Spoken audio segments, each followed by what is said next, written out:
Oh, Dubro Chill Life has some elite seltzer tastes.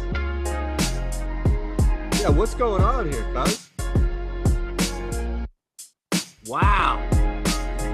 Well, happy July 4th. It's technically the 3rd, but myself, Eric Lindquist, Jordan Klein, we may not get the opportunity to wish you a happy July 4th on Monday. So, alongside Lindquist, Klein, I'm Shander. The three of us here are going to put together an MLB Live Before Lock program for you to win some money. It's that simple. It's that easy. Hit the thumbs up button, subscribe.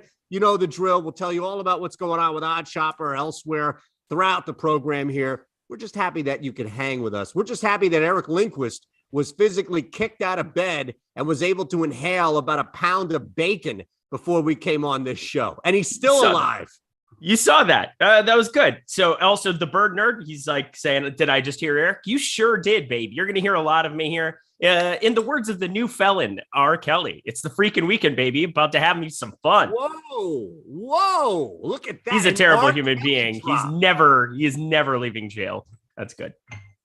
Yeah, 30 years. I did not do my R. Kelly homework. All I know is he got 30 years. So yeah. Look at you dropping R. Kelly right before we even do it. No, he's an awful human being, but he said a thing that's catchy once, and there you go. That's all that happened. I just spilled espresso all over my keyboard. This is great. This is a good start to the day. Are you able to do the show? Do we need to call EMAC or Terry? No, it's just my iPad. So people don't know. I have like the iPad here. I have the chat pulled up. I have everything else here. So it's not like my laptop keyboard. It's not my other stuff that I have set up around me, but just a really great start to fire it up here. That's good. If I may say something really quick while you do what you need to do to clean up the shit that you just caused here. Just a joke. I've noticed something doing these early shows, not necessarily with you, but with Jordan. I don't know if he's just tired because it's 9:19 on a Sunday morning or if he's just pissed off because both of us give him so many opportunities to be pissed off. So it's very hard to read his face on Sunday morning, 9:19 in the mornings. I will say we're two very excitable people to be in the same little Zoom room. And so if you can't really blame him. He's out here on the West Coast with me. He's not a morning person like me. I'm pretty sure I've spent enough time with Jordan Klein in my life to know that, he's more of a night hawk. He's more of a let's watch NBA YouTube clips at 4 a.m. because that's a thing that's happened before. Shout out, Wob. Yeah, I get that. I totally get that. Look, nobody's a morning person unless there's money behind it, all right? Or there's a child waking you up that you have to provide for. Like, nobody sets out in life to be a morning person. That's just not the case. All right. Let's look at this. Charles Moran, right from the jump, $9.99 super chat. Definitely not necessary, but always appreciated. So, Charles, we appreciate you. Thanks for doing these weekend shows for us degenerate gamblers. And the beauty of it is, just like people don't set out to be morning people until there's money behind it, Lindquist will be here any time of the day. If there is a live before lock at 3:30 in the morning on the East Coast Saturday, Lindquist will be here. So that I do know. And probably Jordan too. Yeah, against his will, but still at the same time, he'll be there. Just maybe not as enthusiastic. Heidi ho, neighbor. I love that from me. So I got even though Jordan shunned me on it, I got my Labatt Blue lemonade seltzer, and I have my cup of non-espresso, just straight black Joe. So I'm ready to go here. I got my espresso. EMAC calling me out for my little teacup, my little tea party. It's espresso, the French. Do you have to drink with the pinky up though? No, you can do it like. Do I need to? Yes. If it's a little cup, you need to. Ooh, you know why, Eric? Because the pinky is going to piss off a lot of people. That's why. It's got some great functions, though. Let me tell you. Oh, wait. No, that's a different conversation. Yeah. All right. Exactly right. This is a PG. Cut the stream, Jordan. Cut the stream. Oh, man. All right. Let's do it. Both of you guys have these big jugs. All right. Let's do it here. Yeah. Stay hydrated, baby. Anything catch your fancy before we jump? Not the fancy feast.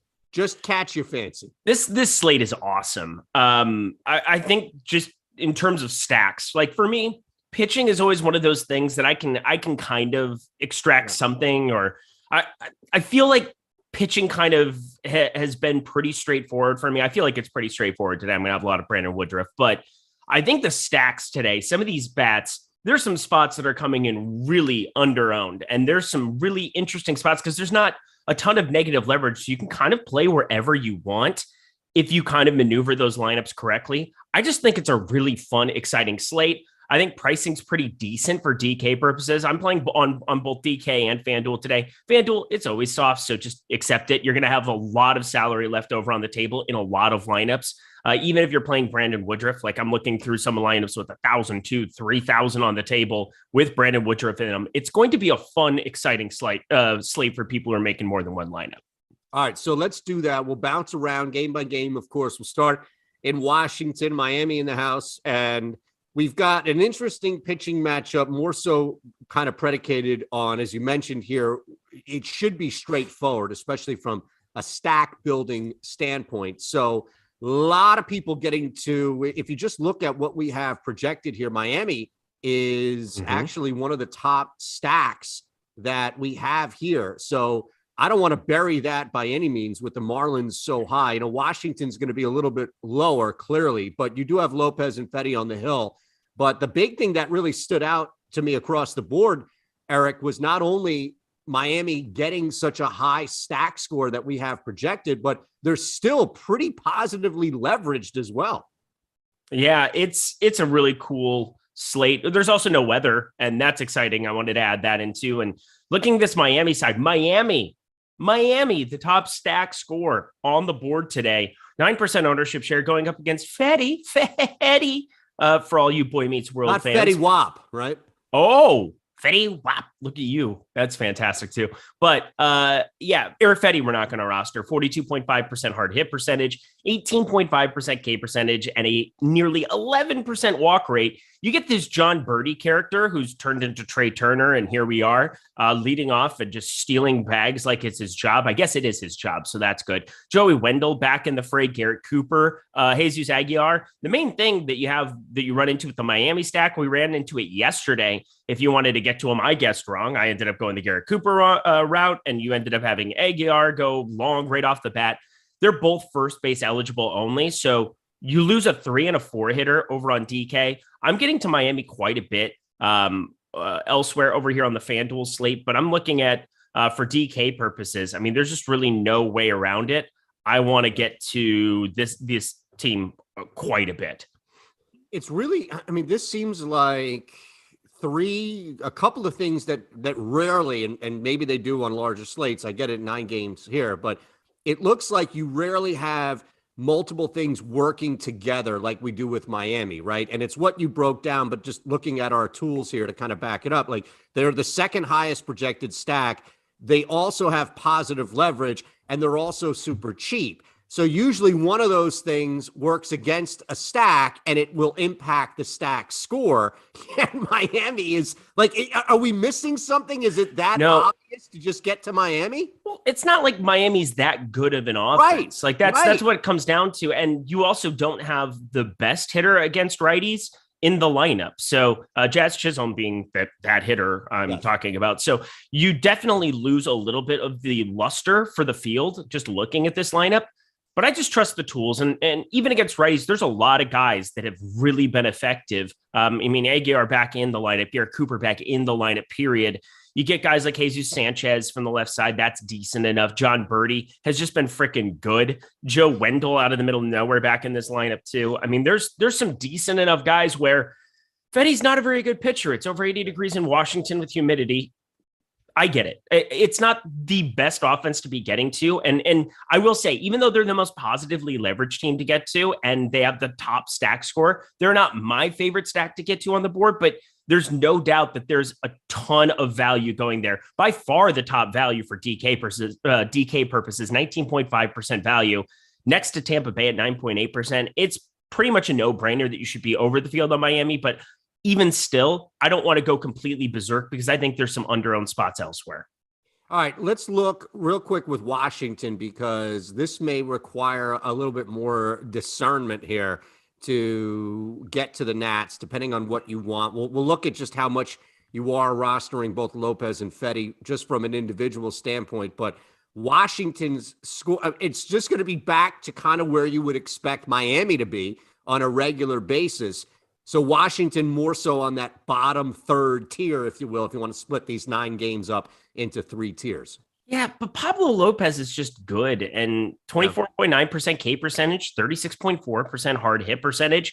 And the best hitter has been struggling this season. It's still got great expected slugging data in Juan Soto here. 19% walk rate. 19% walk rate is just absurd for Juan Soto here. That's not always the best for DFS purposes, 2 points, whatever. But I feel like Washington's still a team I'll get to a little bit of in 150, but God, they are just so far from a priority. Not a very good offense. They go in the positive leverage category, so it's okay getting to a little bit. But really for me, it's looking at Pablo Lopez and seeing him as a viable enough option.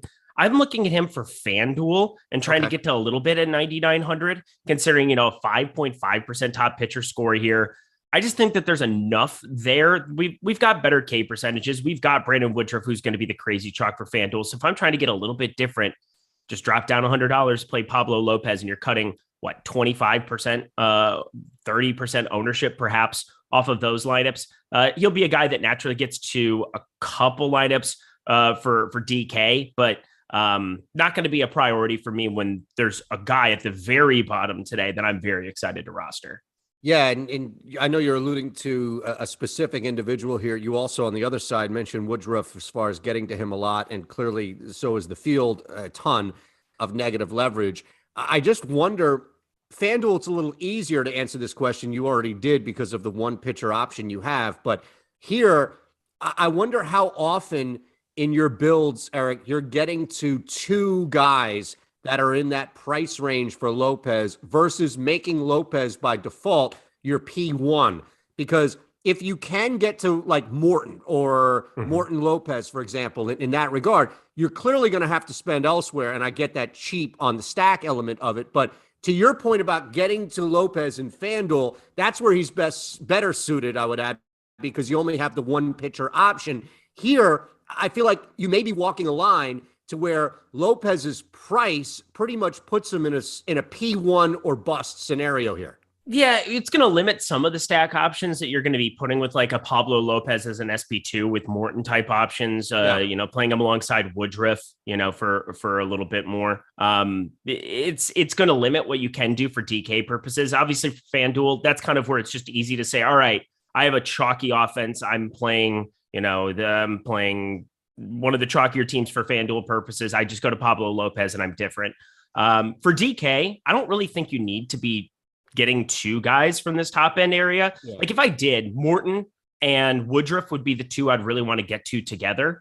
Pablo Lopez, he's only 4.2% owned. So naturally it's not so hard to get over the field on him. But again, there's a guy at 5K today that I'm just going to be playing tons of. So I can do whatever I want in terms of bats. He's not even over 15% owned right now.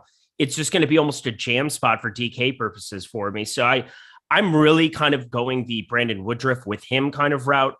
If Pablo Lopez, though, shows up in some lineups alongside Woodruff, I won't completely hate it.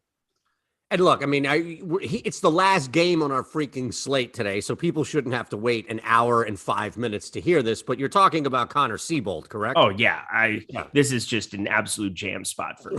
Right. Yeah. But it's, I wanted to get that out, E, because you're going to be bringing him up routinely, comparing other pitchers, especially as we get to cheaper guys. So I think it's good for the field here, people watching, to understand specifically who you keep going back to and why you may be redlining or at least fading some other guys more so than getting to them, because you have that 5K Seabold option. Now you can break down Seabold when we get there, but I just wanted to kind of give people an idea of who you were talking about. Yeah. Well, we're trying to keep the viewers, we're trying to keep them hanging out a little bit of that, that's what we do in the media here. And your bacon. No, they didn't see the bacon because I ate it all in 1.6 minutes. It was gone instantly. Where's your Blue seltzer? All right. I got my little teacup, short and stout. Yeah, but there's no alcohol in that. It's July 3rd. All right. I saw Ring Pack. It's 9:30 a.m. Jesus H. Christ. Don't do that to me. It's 12:30 here. Where is the cutoff? All right. Let's put a poll. Jamie Seabold, WTF? Yeah, that's exactly why we're going to do it. You heard me. You heard me. I wasn't stuttering. I rostered tons of him last time. I know, Adam, we were doing the show last time that Seabold was on the mound, and you didn't really need to go down and play him. I feel not that I even need to. I just kind of want to based on what I saw the first game, and we'll get there. I'll break it down for you. Rostering Seabold on a Live Before Lock show pisses people off equally, Eric, to you doing this with the pinky when you're drinking your espresso. So I love it. I do what I want. I love it. I do what I want. And rightfully so. You should. I just spilled coffee all over here. Me too. So thank God. Right, let's You're move an idiot too. to Pittsburgh here. Pirates host the Brewers. Brandon Woodruff is the storyline because you're getting to Brandon Woodruff. All Woodruff. Everything is Woodruff today. So Woodruff first and then everything else after that. Yeah, I really like Brandon Woodruff today. How could you not? Going up against the Pittsburgh Pirates. Obviously, they've had an inflection of talent with O'Neal Cruz, this Bly Madras character. I apologize to him and his family as I'm putting that together. Jack Sawinski has started hitting for some power, even though he's only got, a 448 expected slugging, a 219 expected batting average this season. He's having triple dong show up. Daniel Vogelbach is up to a 520 expected slugging. You had the pulse of Michael Chavez show up yesterday. For what that's worth. I mean, there's just some Pittsburgh bats that it seems like are a little bit better here. And Brandon Woodruff is, for Brandon Woodruff giving up some hard contact, 40.7% this season. But the guy's got a 31% K percentage, and there's nothing that really rivals him on this slate for me. He's a clear-cut priority. He's a clear-cut guy that should be the highest owned pitcher, and I bet he comes in even higher. The fact that Framber Valdez against the Angels is coming in with higher ownership is just crazy to me for DK. Find the $400 and just prioritize Woodruff more. I'm not going to be making some crazy aggressive fade. I think people probably understand my Valdez take by now. It really just has to do with the K percentage. But my God, Brandon Woodruff, this should just be a murderer's row for him in terms of K percentage. O'Neal Cruz so far up around a 33% strikeout rate in his early going of his MLB career. Sawinski north of 30%. Chavez almost 30%. I mean, every single bat here, other than Heineman, if he ends up in the lineup, is north of a 21% strikeout rate. It is a feast time for Mr. Brandon Woodruff. Yeah, you mentioned Valdez, but, just looking at Woodruff here, his ownership and leverage actually dropped a little bit. So you're going to have to cap here, right? I mean, where are you capping him to avoid this near minus 23% leverage? He's still the most negatively leveraged pitcher. Valdez is close, but it's still Woodruff. So you're going to have to cap on DK and FanDuel. Yeah, well, Valdez, again, is 10-1, and I understand the strikeout matchup for the Angels. Like, I get why we're increasing Valdez in that department, but he's got a 20.8% K percentage and an 8.6% walk rate. Has he been good? Sure. He's been really, really good this season, but I don't look at this as some phenomenal spot to just be jamming Framber Valdez, unless there's something that I'm just missing where Ohtani and Trout are both going to be out of the lineup. Taylor Ward, I mean, I get it. There's strikeouts to be had above expectation when you face the Angels. Like, we've just seen that repeatedly this season. But Framber Valdez, 2.65 ERA, 1.12 whip, a really, really good real life pitcher who has an absurd, and I do mean absurd, ground ball rate. That's what we always point to. The -4-degree launch angle on the season is so dumb. It's not even funny, but I just don't know how the strikeouts compare to, I don't even know how you put them in the same category as Brandon Woodruff. So from a pure upside perspective, if you're telling me Valdez is going to be more popular than Woodruff, there's no question I'm taking the Woodruff side.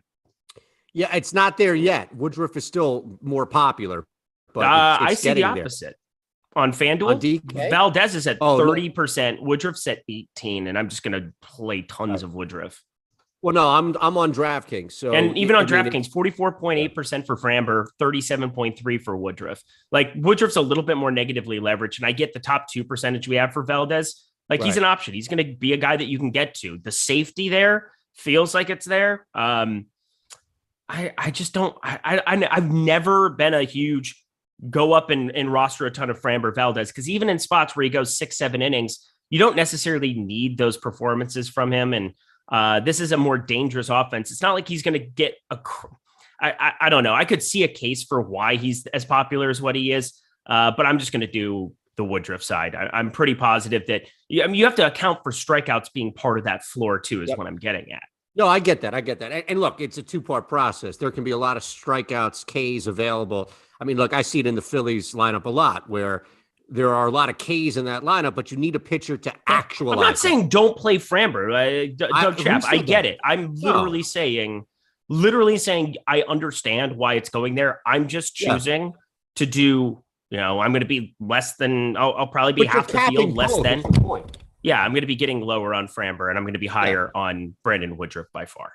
What, higher to the field on Woodruff? Oh, yeah. I'm going to be over 37%.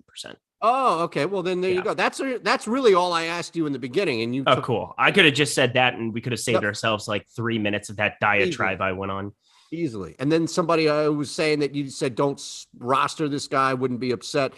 Anything at all? Sean V just said Valdez is a better play than Woodruff. Now I might just hit the lock button on Woodruff.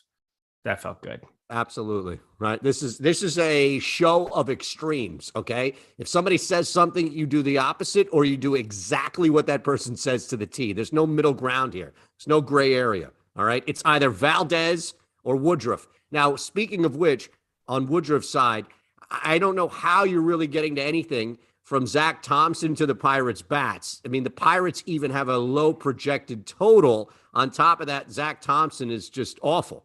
Yeah, I don't have a single share of a Pirates bat. Or pitcher.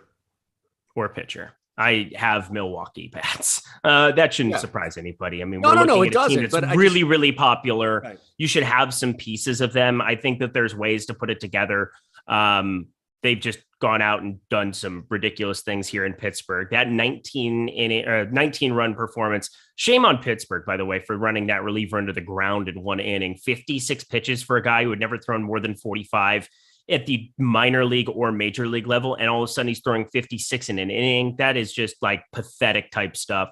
So they're absolutely trash. And I'm very upset about that. But anyway, other than wanting to defend players for, being put in unwinnable situations when he didn't have his best stuff, and now his ERA is going to look awful based on one performance for years to come. But whatever, this is a Milwaukee team you want to get to some shares of, and obviously Yelich is going to be very, very popular. You're going to get Rowdy Tellez. He's now up at least to 4,100. Yay! The guy with just unbelievable power who's been sub 4K on DraftKings, who's been basically a freebie with his 251 ISO. Willie Adames at 261 ISO so far this season as well. Colton Wong now back in the lineup, batting fifth at 3,200. It's a cheap team. You can play all the expensive pitchers with a 5-man stack. My issue is that I do think that they end up being the most popular team on this slate. That's what's showing in our tools, and I totally agree with that going up against Zach Thompson. It was supposed to be Quintana today. It switched out to Thompson. He's just a freebie. He is not good at all. He does limit he did limit hard contact once upon a time, does not anymore. Just fire up Milwaukee if you really want to, but understand that you have to maneuver and find some ways to trim some of that ownership. Yeah, just above Minnesota now. It's gaining and gaining as we expect. Not a ton of negative leverage because there isn't one team that's just running away with it. So to your point, there's definitely some maneuverability with this Milwaukee stack by all means. All right, let's not belabor anything more with Pittsburgh. With Pittsburgh. Move to Toronto. All right, now you got the Jays, Rays. You love this when you have rhyming teams going up against each other, right? This is one of your keys to victory here when you've got a Jays, Rays scenario. How many other times do you have that in sports? Jays, Rays, where they rhyme? Yeah, where the two teams rhyme. This is that's what I mean. Like, this is one of your key metrics, right? These are things you're supposed to ask me before the show so that I can on the spot come up with them. Sorry. Red Sox, White Sox. Those rhyme. Socks. I mean, now you're getting into like mumble rapper code here where you're saying the same word 15 times in a row. Let's go eat some locks out of a box and kick watch some rocks. Give me a little pinky action. It's for you, Emac, you old man. Come on. There you go. Toronto. Let's look at these stacks here. Jays and Rays. Looking at it, really, they're kind of both sandwiched in there. And just from an ownership standpoint, nothing really. I mean, you're going to get a little bit more with Tampa Bay, but from a projection standpoint, the only thing really different between these two stacks that stands out is just cost. And even that isn't a huge or wide gap. It's just a little bit more noticeable. So looking at the bats, knowing that we've got two guys that you can take advantage of, maybe Stripling a little bit more than Shane Baz. Yeah. So Ross Stripling, you could actually get to some shares of, but for me, I look at him and then I look at Seabrook, and I'm just going to get to Seabold and to Seabrook. That was fun. I'm going to get to all the Seabold and all the land, and it's just going to be very hard for me to find a lot of allocation for Ross Stripling going up against Tampa Bay. We know the handedness that they could fire up against him. Looking at this lineup today, doesn't look a whole lot of fun. Yandy Diaz, pretty good leadoff hitter there. Wander Franco, one of the best young players in baseball. You get the G-Man Choi from the left side, obviously. Kevin Kiermaier, thank God they buried him down there. That's like a freebie strikeout sometimes. So I feel like Ross Stripling's a guy you can actually get to some shares. It is surprising to just see 1.5%. I thought maybe he'd be a little bit more popular than that because there are some strikeouts to be had. We've also seen 3 of his last 4 outings over 18 fantasy points for DraftKings purposes. So 5,300, a stretched out pitcher against a Tampa Bay team that does have some strikeouts on the back half of this lineup. I'm okay. I'm kind of talking myself into getting maybe even a little bit more, but it's hard for me to want to say, all right, you get this one guy who can really miss bats in the AAA, and now we've seen in one outing at the big league level over a guy in Ross Stripling who just has a 20% K percentage on the season. Just going to be hard for me to want to go that direction in terms of upside. I know it's not a total, just everything he's doing is dominant by any means, but the Jays lineup, is that really a concern enough to stay away from a 7,900 on DK Baz, who's got, an over 28% K rate? It's just a spot you got to embrace some variance because, Shane Baz is one of the best young pitchers in baseball as well. Sub 8K. I am getting above the field on Shane Baz. It's pretty easy to do so. Top leverage pitcher. There are strikeouts still in the Toronto lineup. I mean, you get Bichette batting second. Every time I look at him, I'm like, all right, really good hitter, but 25% K percentage. Teoscar Hernandez, 28%.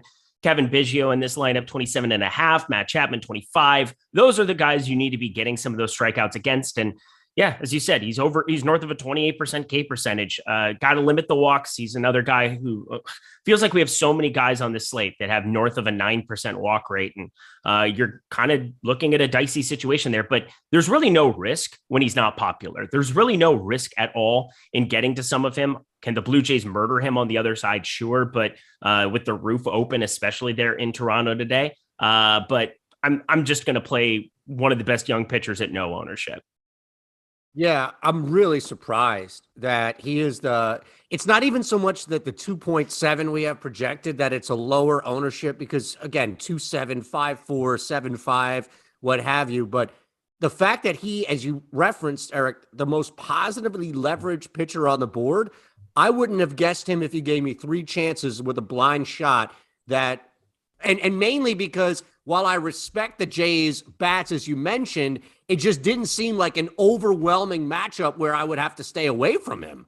I mean, Toronto with all the pieces together, yeah, they're pretty scary. Like I'm not gonna pretend like it's not a very, very difficult spot.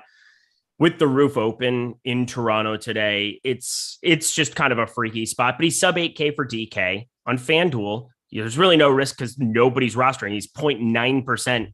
So yeah, 8,100. I don't really think you need to be doing it today. If you want to, best of luck to you. On FanDuel. But I mean, he's K prop everywhere. I do agree. They're saying that his prize picks 4.5 over on Odd Shopper today.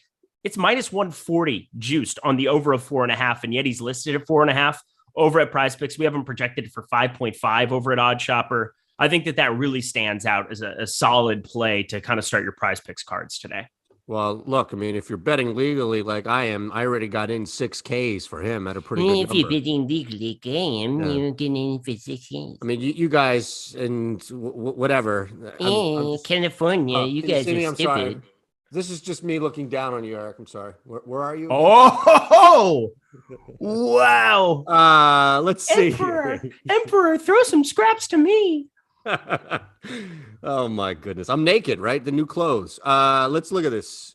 Eddie, we're done here, right? Oh, yeah, look, Tampa. Hold on. Well, yeah. You play. You can get to a little bit of Toronto Blue Jays, by the way.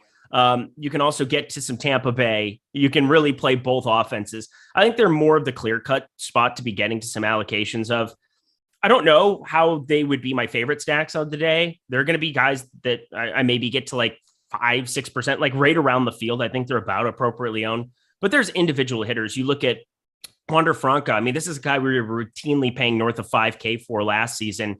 And now you're getting him at 4,400 with relatively little ownership. I think 4,400 Wander Franco, definitely a guy to get to. 3,400 G-Man Choi for DK. That really stands out. And then the Toronto side, I mean, this is going to be one of the teams that, you know, if you're going to be getting to some Seabold, you're going to be getting to some Toronto bats here as well. You get Springer, Bichette, and Guerrero north of 5,500 each over on DK. That is a hefty price tag to be paying. I really hate Raimel Tapia. I will never roster this guy. 2,200. You could give him to me for free today, and I wouldn't play him. But anyway, Matt Chapman, you totally can. 4,100 there. Gabriel Moreno, it's kind of been disappointing because I thought he was going to actually be decent enough at the big league level. One of the better, he's not a Rooshman. He's not something like that, but he's definitely one of the better hitting prospects coming out from AAA at the catcher position in a while. He's been very disappointing, but if you're building stacks, you're going to get to a little bit of him, so I don't mind it. 2,300. Let's look at Cincinnati here, and Great American Ballpark clearly is going to provide a little boost even to the Reds, especially to the Reds in the first inning. My goodness, they lead the majors in runs per first inning at home. Braves get that 5-2 boosted run total clearly, and they're just better on the road anyways, we've seen. But look at that as far as our top stack projection right there at the top. So we've got Morton and this Braves team with a pretty high projection from both run total and stack, being the highest stack projected, at least on DK, with a little bit of positive leverage. And then the flip side of this game here is Castillo, who a ton of the field getting to really the fourth projected highest owned pitcher we have on DK. So you have a little bit, right, of two things kind of working against each other here. Yeah, this is a classic. All right, Luis Castillo strikes out guys north of a 25% K percentage, and you're also looking at the best park for generations of home runs. Like, you're just looking at generating home runs here, and you get Austin Riley, Acuna, Swanson, Ozuna, Matt Olson, even Michael Harris there. Every single person in the lineup has north of a 450 expected slugging. That is so dumb. There aren't even words for it. I do think, like, I get the impression, we do this every single day. I do get the impression that Atlanta's going to be under-owned in this spot. And it's just, you know, if you were to face any kind of a gas can here, if it was Mike Minor on the mound or something from Cincinnati, you would be looking at a lot of ownership going to Atlanta today. But because it's Luis Castillo, I think people kind of shy away. He's a darling here in the DFS community. I've always loved the guy. I get it. He limits hard contact. That's what you have to do to be successful in Great American Small Park. So 383 expected slugging isn't anything to really be looking at, but you get 1 through 9 power. You get 1 through 9 opportunity with this Braves lineup. And I definitely want to get to them. One of my favorite teams to roster compared to where they're currently owned at on this slate. Yeah, there's nothing else but Luis Castillo. I mean, it's not even like you could point to Acuna or a couple of other things and say, well, look at Atlanta. I mean, my goodness, for them to be the highest projected stack and to be as far as just where we have ownership, the sixth highest projected team with, I don't know how much this is going to change. It was my point, right? Like 20 minutes from now, 30 minutes from now, as we get closer to lock, I would anticipate that this probably doesn't move either past 8 or below 7. Is that right? Like, it's going to stay in this 7-6 range. Yeah, but I mean, the other thing too, for teams like this, you can skip out on Acuna, you can skip out on Swanson, both north of 6K. I mean, again, I'm playing enough of a cheap end starter that I can get to these guys and I don't have to worry about it so much. But regardless of how you construct your lineup here, I mean, RC is the guy that I'm the least enthusiastic to be getting to by far. But even still, Michael Harris, the guy is just a special center fielder for them. And now also bringing a lot of utility to the plate. I mean, he has been incredible. It's almost unfair that Atlanta can call him up. I mean, defensively, they're the best unit. if you just look around the field there, going up against, it doesn't matter in Cincinnati. If you hit the ball far for the Cincinnati side, it's going to leave the yard. But right. Michael Harris, just unbelievable with the bat as well. 308 batting average, 841 OPS so far this season. Starting to just show an unbelievable class of player going forward. So yeah, the rich get richer in Atlanta. All right, let's look at this real quick. Before we move on, we have something to just remind people about this awesome offer here for BetMGM. It's just a no-brainer. I mean, it's putting $200 into your bank account. Morton, we talked about him in reference earlier as far as in that 93, 96, 9,500 range. You've got that Woodruff. Also, we talked about Lopez as well. So now you have Morton in here and clearly Valdez, who's at the top that you've talked about at that 9,100, at least on DK. So Morton is going to have a bunch of positive leverage, unlike Luis Castillo. It's just a matter of what is the deterrent that's keeping him not under-owned, but where he is at about 14%. Is it the cost or is it small park? Are we talking Castillo? No, or Morton. Morton. Yeah, Morton, it's the ballpark. There's no question about it, but I will say Greg has made a lot of really good cases. I was worried about what we saw from Charlie Morton in the early goings of the season. He was well north of a 42% hard hit percentage, north of a 470 expected slugging. He looked really, really brutal. Those numbers have since come way down, around now south of a 40% hard hit, a 435 expected slugging now. And you get that 26% K percentage. That started to be bolstered as well. He's starting to show out a little bit more here, maybe just some early season struggles. And now there's just no doubt about it. He's a fire it up at all, like in any situation. Obviously, the ballpark is the major concern, but you're still just seeing a 3.7 implied run total for Cincinnati. And if you can get outside or get away from the likes of Pham, if you can get away from Votto, there are some ridiculously bad hitters in the rest of this lineup. Jonathan India really struggling in the early going this season, 325 expected slugging. You get Donovan Solano, who I don't really understand how he is the two-hole hitter on a major league team, but here we are. This Papierski individual at the bottom of the lineup might be the worst hitter I've ever looked at the major league level, so that's cool. There's just some really, really bad hitters elsewhere. So Charlie Morton, I talked about it earlier. I think him being paired with Woodruff, if I'm going north of 9K in like a single entry, those would be the two I really want to be getting to. I understand Valdez, everybody bringing up all the reasons that he should be popular and whatever else here too. But I mean, if he avoids the long ball here, Charlie Morton could just rack up a ton of strikeouts against this lineup. You're going to be getting in that situation. You mentioned Morton above Lopez still. So you right. You like him above Lopez. I do. Even with that matchup. Right. Yep. Yeah. Even at their ownership where Lopez is going to be much, much lower owned. I still prefer getting to Morton. All right, let's get to Cleveland here. Guardians have that run total just under 4. Yankees, a little different story, but this thing at BetMGM is insane. And I can't believe we're still doing this. So if you haven't already, take advantage of it and don't wait any longer. My goodness, it's really simple. You can click on the link below. I'm laughing at something you said, sorry. And the bacon. What I do? The bacon? What I do? Well, it's all right. Let me get through this. And I love bacon.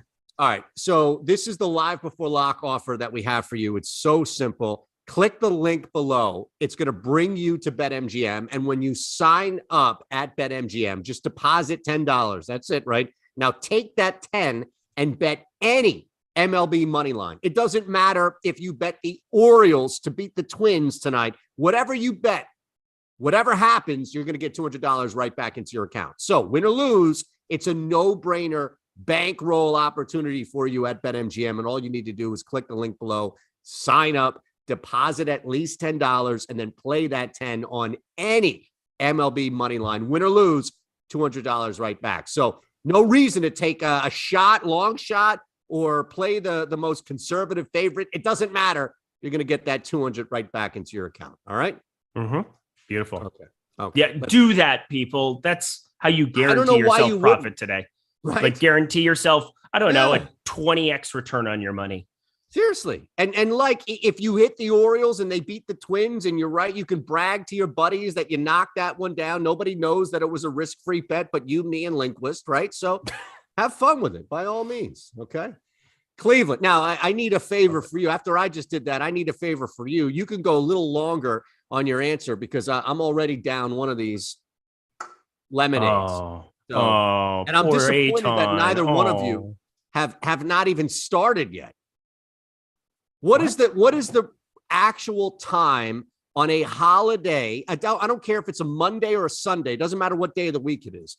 A holiday, and this is a holiday because it's Sunday before a holiday at least. So what is the correct time on a holiday that it's okay to start drinking? And and we have to average this, okay? We have to average this out for the 22-year-old kid who's still partying from college all the way to like my dad or whoever, like the 70-year-old plus people who are just waking up, maybe want an eye opener, right?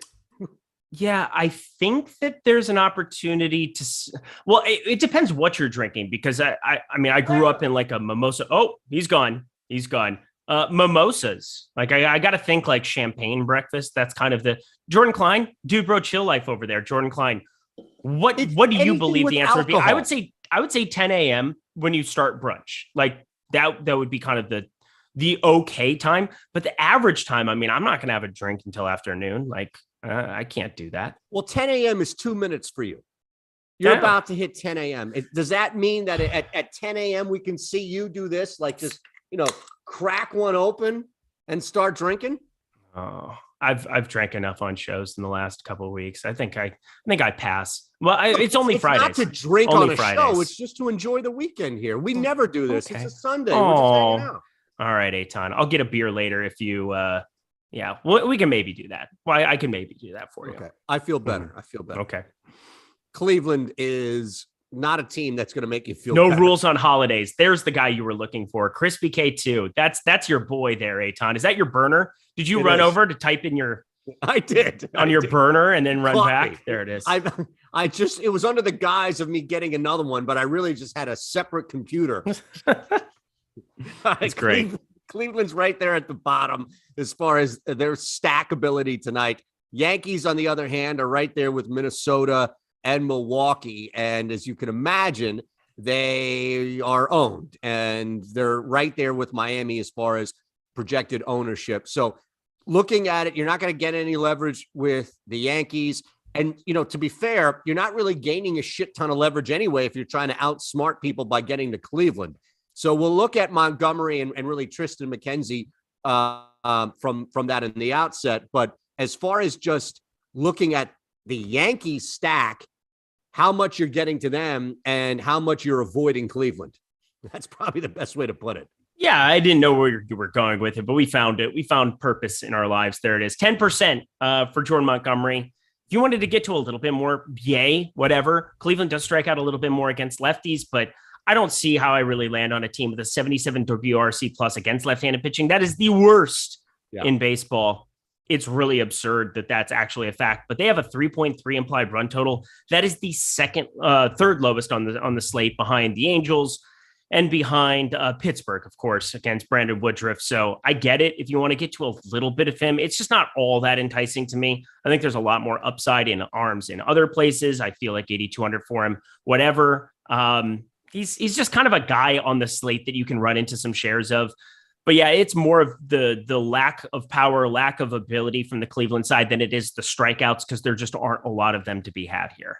And Montgomery doesn't really have that high of a K rate anyway to take advantage of that. I mean, Framil Reyes back is a really big plus for any pitcher. I mean, he's north of a 40% K percentage. Just having him back in the middle of that lineup is going to do it for you. Gabriel Arias too. I think he'll be a guy who strikes out a lot more in the long term with Cleveland, but the rest of this lineup, it's just a bunch of dudes sub 20% K percentages. It's just such an unappealing strikeout spot. Could he go 7 and find a way to get 6? Sure, but at just an 18.7% K percentage himself, that being Jordan Montgomery on the season, hard for me to believe that I'm going to get allocate shares to him, when he's already garnering a little bit of attention at 10%, as opposed to just putting those to other places for guys with actual upside. Yeah, no, that makes sense, especially when you're looking at, as you mentioned, guys with the actual, and actual is the operative word here, upside, not just throwing it out there. A couple of quick things, Eric, real quick. I just want to get to some super chats. DNA or John, we are aware the right people that are doing things that are well above our pay grade are working on that. So rest assured, we have passed on the message. My filler arc, any prize picks recommendation today? Well, you gave one already far as Ks are concerned, right? Yeah, over 4.5 over 4.5 there for Shane Baz is just fantastic. So really, really difficult matchup. But, the nice thing about K percentages is who cares if he gives up 5 earned? There's still some massive utility to it. I saw earlier somebody also asked me, actually it was pretty recently, they asked me my favorite outfielder under 2,400 for DK purposes. Hard to not look at a guy like Avisal Garcia in the 5-hole. I'm kind of a mark for this guy. I think Franmil Reyes, even against Jordan Montgomery, if you wanted to fire something up against Montgomery, we've seen a crazy amount of power from him, even if he does strike out, and he will be completely unowned at 2,400. So I think those would kind of be my two, both of them, 2,400. That's pretty decent marks on Garcia for me. And then Reyes, if you're trying to get really different. You find yourself kind of over to that field. We see projected about 9.3% for the Yankees stack. I'm always over on the Yankees stack. I'm always I'm it's never not. Low. There's no Aaron Judge in the lineup. That sucks. But you know what else it does is it trims a lot of the salary that you would otherwise be spending on them. Right. So you get just a different little bit of a look. You get it's just going to be a spot. Tristan McKenzie has been kind of flip-flopping what he did last season. Before he was just a strikeout guy, gave up a ton of hard hit. He's found ways to be successful this year, but he's still giving up 44.8% hard hit percentage with a 21.5 degree average launch angle. Fly ball pitcher. Hello, 524 expected slugging here against this Yankees lineup. It's just a lineup that anytime you get the opportunity to roster them over the field and they're pretty much at flat or even just a tiny bit negatively leveraged, I get to lots of them. Rizzo leading off, Stanton, Torres, Donaldson, Hicks, Isaiah kind of Falefa is the one guy I'm not really getting to. Has Joey Gallo really not had a hit in 2 weeks? That seems brutal. Oh, he had a hit yesterday. Congratulations to him. Shout out Joey Gallo for reclaiming, some kind of existence. He hadn't had a hit since the 19th. That's bad. 19th, really? Yeah, since June 19th. Hadn't had a hit. It's all right. Maybe I'll just make him my home run call today. I do want to roster a little bit of him. Okay. It's 2,300 on DK he's still a guy with a 162 ISO. It's not like he's just complete dog. Well, he is complete dog shit, but he's got power. And we all know that. He's got elite power. So why not get to a guy with a 197 expected batting average who he's that guy. He's a guy who is going to strike out a ton, walk a ton, and then also has a 463 expected slugging. Like he's just such a backwards dude. It's impossible. Just insane. Okay. No, I wanted to just clarify that. That's fine. Nothing really on the Guardians, unless you want to pick apart something on like low. Franmil. There's not even, you don't even get the opportunity to roster Jose Ramirez today. So the best hitter in Guardians history, basically out of the lineup. Congratulations. So Franmil Reyes, that's the only thing. Oh, okay. Oh, it's definitely Jim Thome. I apologize. Okay. But Jose Ramirez is just awesome. Yeah, but to be fair, you're right though. Once you change the name, you reset history. Right. You do. Yeah. Guardians history, Jose Ramirez by far. Absolutely. So not even close. Corrected. Okay. That makes sense. Gallo is the new Chris Davis. I knew somebody was going to do can't buy a hit. You know what he can do? He can actually hit home runs still. So Joey Gallo has a lot more utility than Chris Davis did.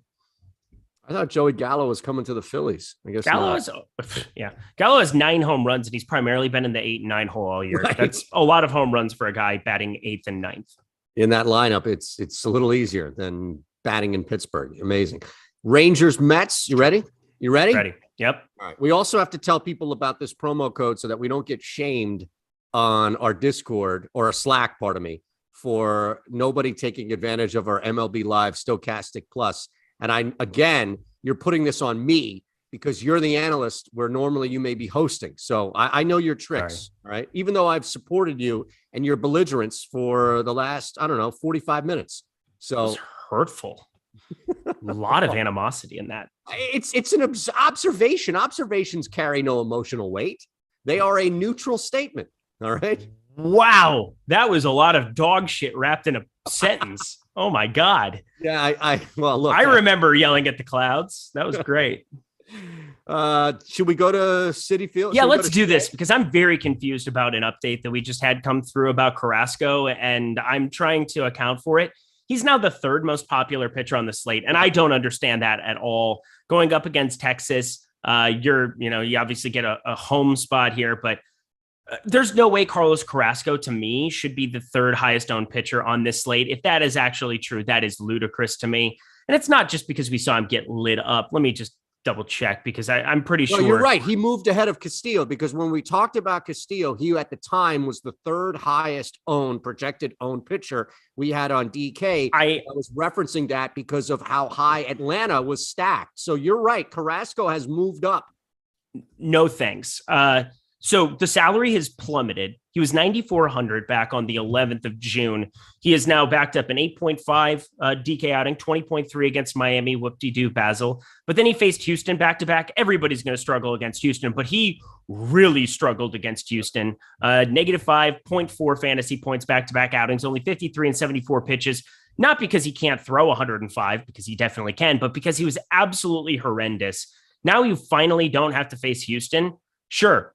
Is this a better spot for him? Is he now 7,600 as before? Sure. Both of those things are going well for him, but I still think Texas has enough power, enough issues for him. We'll see. Maybe I'm just completely off my rocker here. I totally understand why he's garnering the ownership. I just prefer so much more Brandon Woodruff. I prefer so much more getting to Charlie Morton, Connor Siebold. I mean, these guys are the priorities for me. There's just no way that I'm going to run into lineups where I'm going to be playing 25% of an allocation of Carlos Carrasco. Right now, I only have 6% of him, and I don't see that changing. Yeah, that is really strange how high this thing is moving. I mean, that up. really came up. Yeah. You're right. I mean, since we started the show, it's moved exponentially. Now, looking at the flip side of that, is there any opportunity to attack Texas? Look, it's not the easiest place to hit. I get that. Carrasco, though, could give you an opportunity to attack if you're stacking or maybe even sub-stacking Texas, mainly because of how many people are getting to Carrasco. Yeah, I'm going to get to some Texas Rangers. I feel like I've been playing a lot of Texas Rangers the last couple of days in these spots. I mean, you had David Peterson on the mound. Didn't know what to make of that. Played a lot of Texas. I played a lot of Texas yesterday. I'm just going to keep getting to this team just because I think that there's power. I don't really trust Carrasco right now. And it's not just that he had to face Houston back-to-back outings and that all of a sudden it's like, oh, recency bias kicks in. He's had some issues this season. We've got a 449 expected slugging for him and just a 23% K percentage. Are there strikeouts to be had in the Rangers lineup? Sure. You got Brad Miller up there, 27.6%. Steven Duggar in the 9-hole is atrocious beyond all comprehension. The acquisition here, the flip-flop that they had Willie Calhoun for Steven Duggar. But you still have guys like Jonah Heim, Seager, Simeon, and Josh Smith all sub 20%. It's not like freebies up and down that entire lineup. And then the three guys with a ton of power in Garcia, Calhoun, Lau back in there, Nate Lau, 458 expected slugging for him. All these guys hitting for a lot of power, and Carlos Carrasco is giving it up to that 449 expected slugging tune. So I'm going to be rostering more Texas Rangers again today, and I'm going to be shying away from the Carrasco side. Again, it's the cheapest price point we've seen in a while, 7,600 for Carrasco, but I truly think that there's more upside getting to Texas. Mets bats, I get it. Is Walker the best Texas Ranger of all time, by the way? Oh, I mean, he's the chalk, right? I mean, John Wayne wouldn't be clarified as Texas, right? No. In like the movies, it's like Arizona primarily or something. No, you need to be specific, a Texas Ranger. Okay. Yeah, right. No, Walker's the chalk. Why John Gray looks like a really good option today. I'll just leave it at that. Like, he looks like a really good option from price to where the field is as far as ownership to even cost. Or to leverage, which is factored into both. I don't know. Maybe I'm missing something, but he seems like a pretty good P2 today, or even a P1, depending on how much you want to spend up. If you do want to roll with Siebold and maybe a Gray combo. Yeah. So John Gray, I'm still upset with him because he burned me out of a ton of money one night where I thought I was a personal thing. Yeah, this is personal, but he's got a 26% K percentage. He gets to face a Mets lineup that definitely is difficult. And there are not a lot of strikeouts to be had here. Every single batter in today's lineup, sub 25% K percentage. And then you get the likes of McNeil, Guillorme, Nimmo, Marte. All these guys just do not strike out. You get Pete Alonso, 576 expected slugging. Man, there's danger everywhere here for John Gray. I'm going to take some shots because I think that he's been good enough this season and the K percentage is decent enough. He's not a complete write-off. And the other thing, too, is you look at Carrasco, he's just getting all of the attention in this range. And you're looking at John Gray at 8,100, sub 10%. I'm okay getting to that. He's got a 13.9% top two pitcher percentage for DK purposes. Again, hard for me on FanDuel to want to get to anything there that's 9K or anything else that isn't named Brandon Woodruff, but I'm going to be getting to some on DK for sure.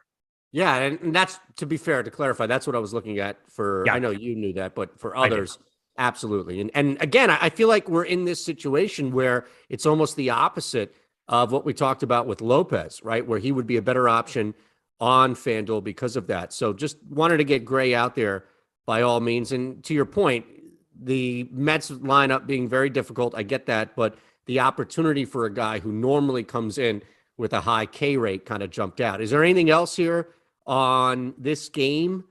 We hit a bunch. I mean, I like the Texas side a little bit more, which is surprising because I just got done listing off some of the danger that exists here for John Gray.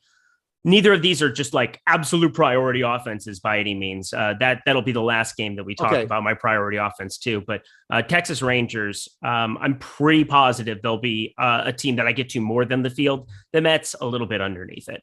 Are these more, and even if they're not full sub stacks, are you working both Mets and Rangers in more of a sub to even like 2, 3, or one-off type scenarios here? Or is it, when you say not a priority, to clarify for people watching, are you truly moving away from them as a whole? Not fading entirely, but just moving away from as a whole? No, I like Seager. I mean, he's 5,300. You're going to get guys, I think he projects out decently well. Carlos Correa is going to be the chalk of the position, I'm assuming, here as I'm updating everything, carrying over the ownership and stuff from our site. By the way, just make sure that you can update that over in Fantasy Cruncher. You can upload the ownership using the columns. So I really would strongly suggest doing that. You go to upload data and you upload the file directly from Stokastic. So if you have Stokastic Plus and it's not automatically showing you the ownership there, you can upload it directly through that upload data tab. Alex has some videos. If you're just like overwhelmed and you're trying to figure out how to do it right now, head to Stokastic, head to the top tab where you have Learn, and then you'll have all of those different Fantasy Cruncher MLB guide. Alex literally talks through it specifically. Obviously, I'm on this show, so I can't talk through every part of it with you. But if you watch that video side by side, the upload data should be a little bit easier than what you think it is to use. So definitely take advantage of that right now. There may not be a better opportunity for me to segue into increasing people's reach and ways and means to use this site by going from Stokastic Plus to Stokastic Plus Platinum. And this is what we keep telling you about on all these different shows here. It's the same thing, which is we want to give you 50% off your first month. So if you're at Stokastic Plus, if you're thinking about, should I be a part of what's going on here? Do I want to wait for Shander or Lindquist or anyone else on this channel to reference a ownership update or something along those lines? Just jump in. And now you have access to everything. You don't have to wait for one of us knuckleheads to give it to you. It's really simple. MLB Live, all one word, all caps. That's the show. MLB Live. And you're going to get 50% off your first month of Stokastic Plus Platinum. And again, it's for new users only. But I know we have a bunch of new users out there who are just sitting, or users who have been with us for a while that are just sitting like, yeah, I'll wait. 20%, nah. 25%, nah. I want 50%. Well, now you're getting 50%. So there's no excuse. And you can move up to Stokastic Plus Platinum like that and take advantage of what Eric and others have been telling you about. And yeah, the Fantasy Cruncher is an add-on, but you can add that too. And then bang, everything all works together. Tons of videos, educational, instructional videos, as Eric mentioned, that Alex has up. So take advantage of that. Use our promo code in the checkout, MLB Live, all one word, all caps. Thank you. See, you gave me an opportunity to do that. And now all we need is one, so that on the Slack channel, to bring people behind the curtain here, when we get updated by each show, how many, we can brag and say, see, somebody took advantage of it. And not be left out there like 0 today, since we're like one of the only shows on today. Love it. Okay. Show us. You remember where you were in the show, or do you need me to remind you? I know where I am. We're talking Baltimore and Minnesota next. Jonathan India scratched, so don't play him. Yep. Even better, because he was not somebody that you were racing to get to. No. All right, let's look at the Twins here. Twins have a pretty high run projection, total at least, as far as over 5. Orioles are the Orioles. There isn't look, they're not at the bottom by any means. We do have them projected right there at the middle. You have an opportunity, if you're Baltimore, to attack Devin Smeltzer, Tyler Wells on the other end. And when you mentioned that there was a guy, a low-end guy, cost-wise guy that you wanted to get to today, I knew it was not Tyler Wells. I knew. That is sharp. You are sharp. Neither of these pitchers even really need to be talked about. No. They survive on just being good real-life pitchers. Tyler Wells, somehow a 239 expected batting average, just a 36.9% hard hit percentage. Devin Smeltzer on the other side, I do expect to be the worst of the two going forward, which is kind of crazy. Wow. Just looking at his profile early on here, only at 15.8%. Neither of these guys miss bats, so we're not even going to look at rostering them whatsoever. But he does have a 39.9% hard hit percentage, 436 expected slugging. I mean, these guys are almost the same exact dude. Both southpaws, both not very good at throwing of baseballs. Like, they just don't miss bats is what I'm saying. They're out there to survive. That's kind of what they're predicated on. But there's no positive to it. Like, there's no hit or miss. There's no. Tyler Wells has a 30% chance that he may K, even though he's got a 70% chance that he's going to put somebody on the bases or around the bases. Like, there's not even that to fall back on either one of these guys. Yep. With that said, then, the easier way, the easier pathway here would be the Minnesota bat. So let's get that out of the way. And then there's an interesting pathway, I think, if you were looking at Baltimore today, to not entirely just disregard them as the Baltimore Orioles. But look, Minnesota has the higher run projection, has the higher stack value across the board. So as far as the Twins are concerned, you're not losing a ton of leverage, even if you went to where the field is projected at about 11% ownership. Yeah, I think Minnesota's just going a little bit overowned today, and I'm a Minnesota Twins fan. You have no Buxton in this lineup. That is a huge difference. I do still think Kirilloff long-term is going to be fantastic. Do I think he's going to be fantastic against a fellow lefty who's limiting hard hit? Maybe not. You can get to these pieces, but they just all seem like they're going to be a little bit too popular for me. I mean, you get Jose Miranda moving all the way up to the cleanup spot. He's sub 3K for DraftKings purposes. Carlos Correa, I said, is going to be the chalk because he's cheaper than all those other guys. It's a great hitting environment here in Minnesota at Target Field today. Over 80 degrees humid. There you go. You're looking at Nick Gordon, who's had some hard hit. Everybody is cheap. It's just an easy team to play with Woodruff and Morton lineups. It's going to be an easy team to find paths to get to. Yeah. I mean, Gary Sanchez is 3,900. You can get a really good hitting catcher with power near the top of that lineup. I just think that I'm going to see, like what I've seen with Wells. I don't want to go out of my way to be rostering any Wells by any means, but I do think some of these limiting hard contact numbers, he is a fly ball pitcher. Maybe that can kind of be cause for concern. It's definitely my cause for concern for Devin Smeltzer, but just because of what I expect the ownership to be on these guys, looking at it over in our tools, I prefer getting to some Baltimore here, which might sound a little bit crazy, but they're flat leverage, basically a little bit of positive leverage that you have getting to them. And there is a ton of power at the top of this lineup. Like, we don't have to go down to Odor, McKenna, Richie Martin. We can write those guys off, Tyler and Evan, but 1 through 5. There are some hitters here. For FanDuel purposes, 1 through 5, getting to some Baltimore Orioles has been a thing I've been doing a lot in these lineups. But you get Mancini, Mountcastle, Santander, Rushman at the catcher position for DK purposes, playing a lot of secondary stacks of Baltimore with those batters 1 through 5, getting to 2-man and 3-man pieces of them along other 5-mans has been something I'm doing a lot today. And I found that to be pretty surprising. But Trey Mancini has a 556 expected slugging and a 601 expected slugging for Ryan Mountcastle. Tons of power to be had here. No doubt about it. I'm going to get to a lot of them against Devin Smeltzer, who I do not believe in long-term. No, I mean, to your point, I was looking at it earlier. The VIG is astronomical, so I can't bet into this market with any clear conscience, but it might be a better play on Prize Picks. To where you're not betting into any type of VIG market there. But going over a half run in the first inning here. I do think people will stray away from that because you don't have Buxton. But the point being, as far as where the power lies with the Baltimore lineup at the top, as well as going up against a guy like Smeltzer. I mean, shit, if you get the Twins scoring a run in the first inning, that's a bonus, kind of how you would look at it based off of Baltimore. So I agree with you, especially. Who's got a better shot of winning? Yeah. You know what you should do? You should crack open a seltzer and you should stack against Smeltzer. Wow. Now, is that like, did you rip something off Macklemore? Did he write that? Or was that a Macklemore rhyme? Going to the thrift shop. Jordan Klein just left the building. He stood up. He's like, I can't do this anymore. I'm leaving them in a 2-shot for the next 20 minutes while I go brew coffee.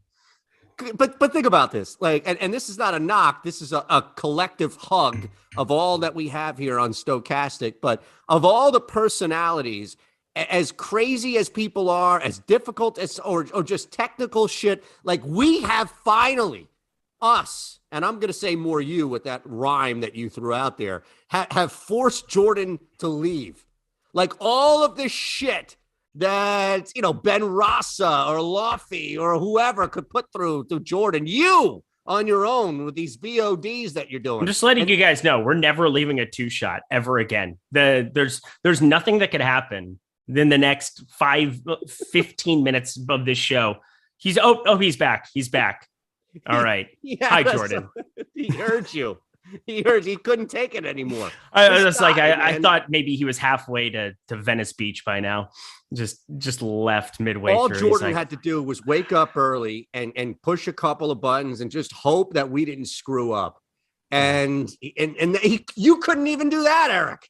Oh, God forbid. We have 12 minutes left. Let's hammer these out. Astros?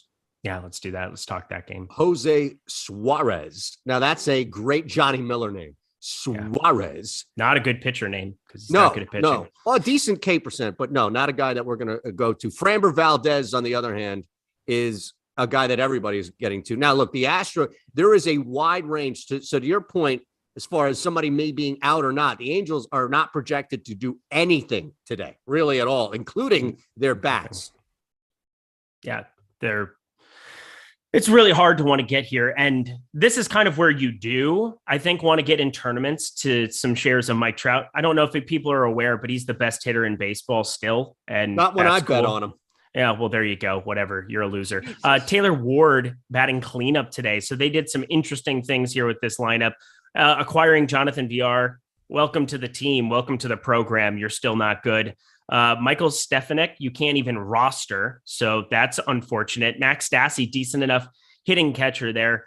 So we can get to some shares. I'm going to get to some shares of the Angels simply because of some leverage, but it's really hard against Framber Valdez to ever want to go crazy stacking because the ball goes directly into the ground. And generally what you're looking for is balls going up into the air and leaving the yard. And Framber Valdez, I do not like him at his current ownership, but hard for me to say, like, I really find the Angels all that appealing because I don't. I'm just getting to them purely for leverage, and I'm not going to be playing nearly as much Valdez as the field.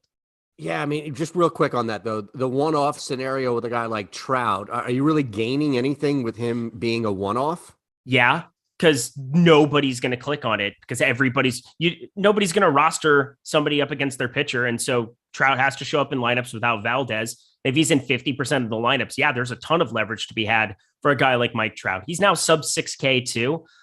Sure, everybody can talk about when I roster him, I get 0. Well, not everybody's gotten 0 from him this year because he has 23 freaking home runs and a 978 OPS. He's struggling by Mike Trout standards, maybe, yeah. But 23 homers. The guy's been absolutely unbelievable still. Just gets no love because of the amazing stuff Ohtani does on the other side. With the pitching, 18 homers himself. I'm not going to get to much Ohtani here left on left, but not that it really matters all that much for Ohtani, but Mike Trout, I think that's the guy that I'll find some one-offs for. I've got him in my single entry right now because I'm not playing Valdez. Where are you on you're not playing Valdez at all? In my single entry, in my major single entry. I'm sorry. Where are you capping Valdez to the 39.1% projected ownership? I have. Let me just rerun this because I just was finishing it up. I have 18% of him right now. Yeah, that's pretty low. And to be fair to you, throughout this show, you have maintained that you are going to be significantly lower to the field. Yeah, I mean, I kind of know how my lineups are going to come out in the shuffle That's as surprising, I'm finishing though. everything up. Can I just jump in real quick to follow up to something you? So this is where, and I'm not busting your balls. This is like a legit question here. I'm surprised that LA is such a bad team to get to. Valdez has such a good matchup, yet you are so low to Valdez. So can you explain that? Yeah, so here it is. You're looking at the K percentage, and something's got to give, right? Like Valdez does not miss bats. He's got a 20.8% K percentage, but he's got a 354 expected slugging. A lot of his fantasy value is predicated on pitching deep into games and then getting the win bonus. Like I would say out of anybody else on the slate, I mean, if you look in Fantasy Cruncher, he's got the highest win percentage at 71%. That's just calculated based on what the money line is. I'm assuming that's kind of everything that goes into it, but 71% win percentage for Valdez is the highest on the slate. That brings a level of certainty for FanDuel purposes where you have a large amount of the time where Framber Valdez is going to have an opportunity to get those 6 extra bonus points, the 4 for the quality start. That's 10 extra points that you're putting into your lineups for FanDuel purposes. We're on DK, where I have more of my action today. I'm playing both, but I have more of my action over on DK today. And it really comes down to, I need those strikeouts. I need to find paths. And sure, can the Angels provide more strikeouts than other spots? They absolutely can, but they also bring a lot of power with Taylor Ward, with Shohei Ohtani, with Mike Trout, 3 of the best hitters in baseball this season, regardless of how the Angels have been doing as a whole. They have some potent bats. And so those 3 specifically can create some major damage. And if Valdez is around his 20.8% K percentage, he's not getting more of those swings and misses against an inflated K percentage spot. You're running into a lot of problems. And so at 47%, at 50%, I just can't be jamming him. I understand he's the most likely pitcher. He's the top of the top 2 pitcher percentage board, but over 40% of him, I'm going to Morton against Cincinnati. I'm going to go to Brandon Woodruff way more, even though his ownership has continually gone up throughout the show. It should continually go up because he's by far the best play on this slate to me, and it's not remotely close amongst the top pitchers. But I do think, you're removing Jonathan India now from the lineup here. That's another bat that could have caused some kind of damage here for Morton. You're adding Max Schrock to the situation. Charlie Morton's a guy who's gone up throughout this show for me. So with 7 minutes left, that's a guy I just want to get to. And obviously we need to talk Boston because they're my favorite stack and they have my favorite pitcher. No, let's do it. Kick his ass, Seabass. Yeah. Look at you. Connor Seabass. Yeah. So Seabold. Look, I mean, the number outside of the K percentage, nothing really jumps out here, right?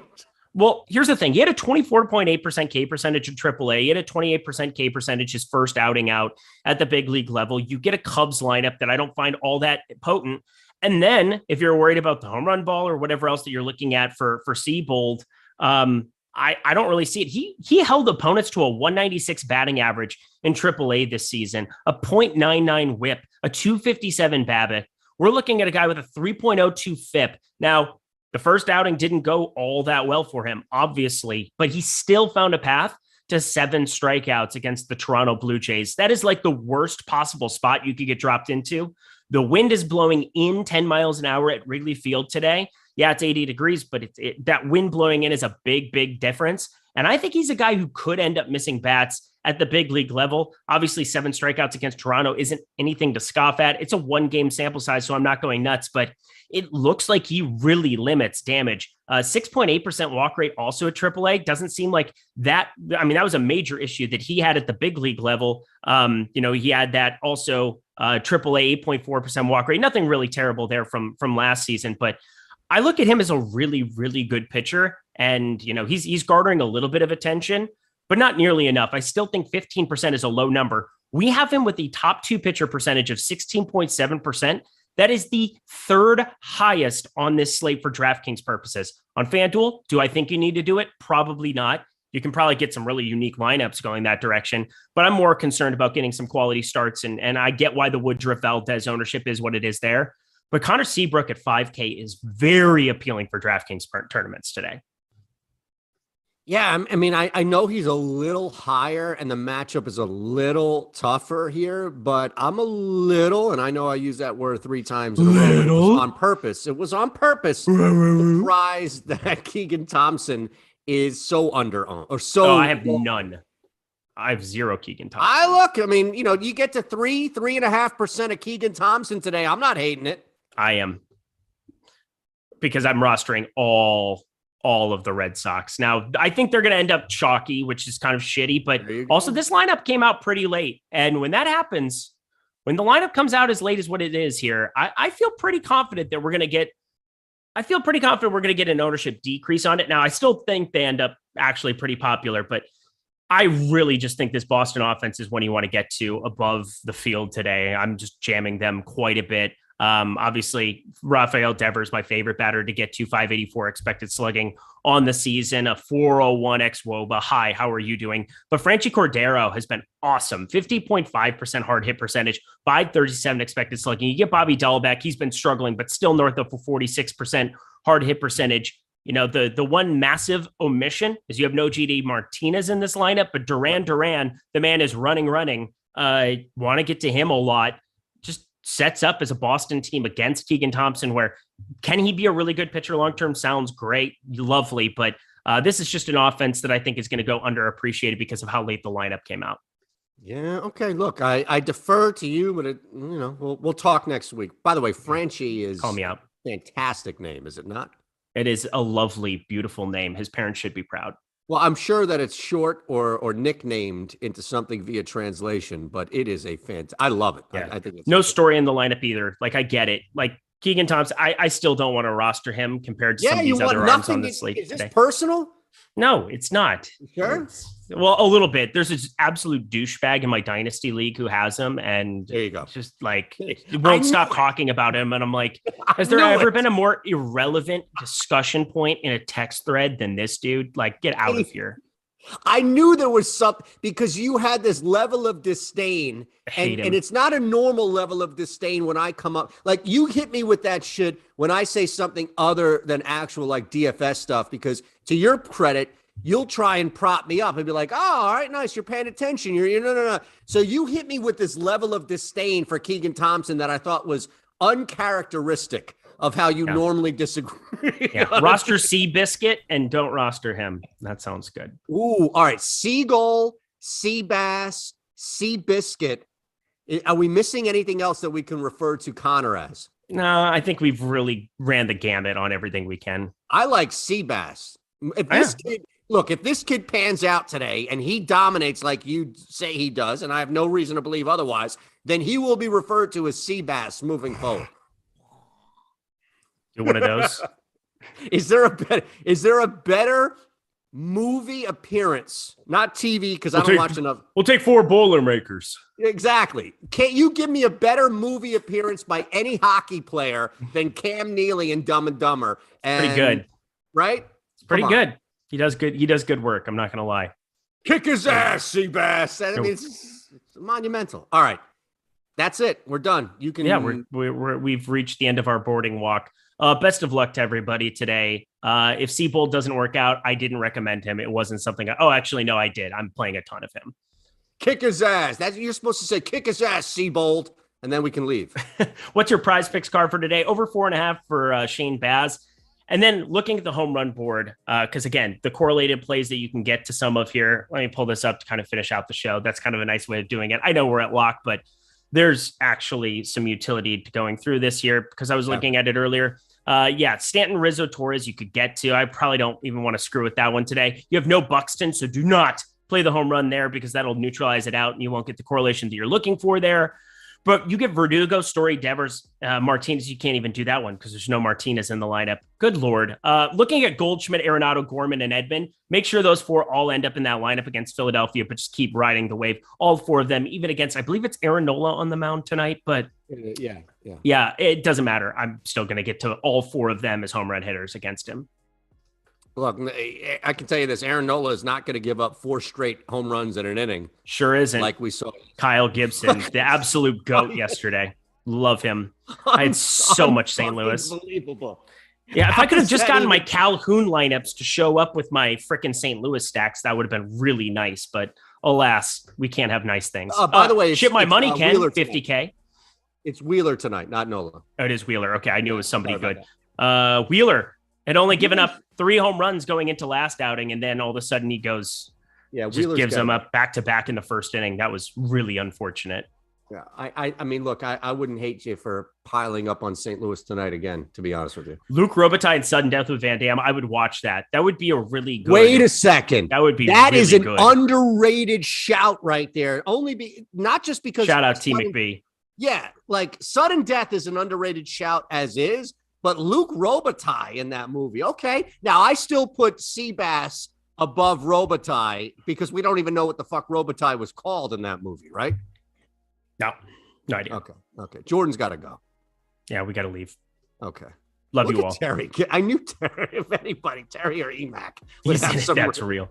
All right. Thanks to everybody for hanging with us. We always appreciate you. Have a wonderful, happy, healthy, and safe July 4th weekend. You don't need to let off fireworks, but if you do, Lindquist is a fireworks guy, pissing off the neighborhood. No, I'm not. I'm so anti-fireworks. You have a dog now. You have to be anti. Fireworks are trash. They always have been. There is, yeah, I agree with you. Fireworks are trash. There's no reason to light off fireworks. There's no reason to go to the zoo. There you go.